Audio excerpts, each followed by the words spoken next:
Everyone, I'm Sophia Mormont. I'm here with Martine, who is in charge of the campaign for saving the Geographe Bay from the wind turbine project.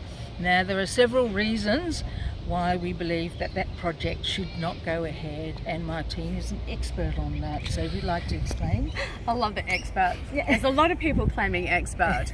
Well, in layman terms, maybe, when it comes to being a representative of the people. I think that's kind of a big thing for us right now, is really listening to what's going on with the community down in Geographe Bay and also throughout WA.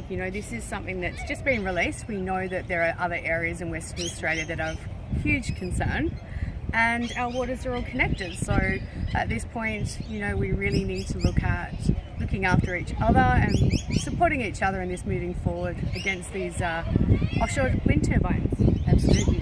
So one of the things that we have an issue with in regards to this is the lack of community consultation and the quality of the consultation that we have witnessed so far. So there have been no scientific data around this, has been lacking, and one of the big questions that everyone has is, when would these wind turbines be carbon neutral? And so far no one has been able to answer that. What we do know about wind turbines in the meantime is that they can be quite destructive to the environment.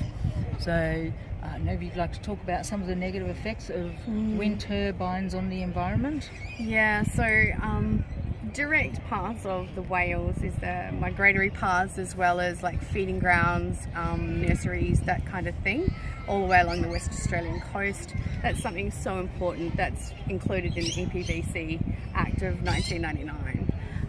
So that's the major thing that we are looking at that's really quite worrying, because these are federal acts, of course. And that's one of the species. We also have the rock lobster industry. These guys are experts at what they do, and knowing that there wasn't really any consultation and knowing how there's such a cascade effect between the dynamics with the rock lobster industry, the endemic jewfish, and the whole demersal fishing industry in itself. So some of those basic things when you're coming in to destroy coral reef systems, that rock lobsters will only be around through different portions of their life cycle and their migration paths. Knowing the impact of these kind of things is something that none of the experts from the East Coast seem to know about, but we sort of do here in the WA area.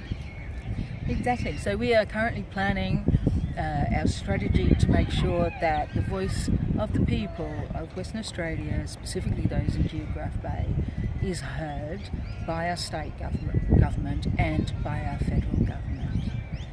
Thank you for tuning in. Thanks.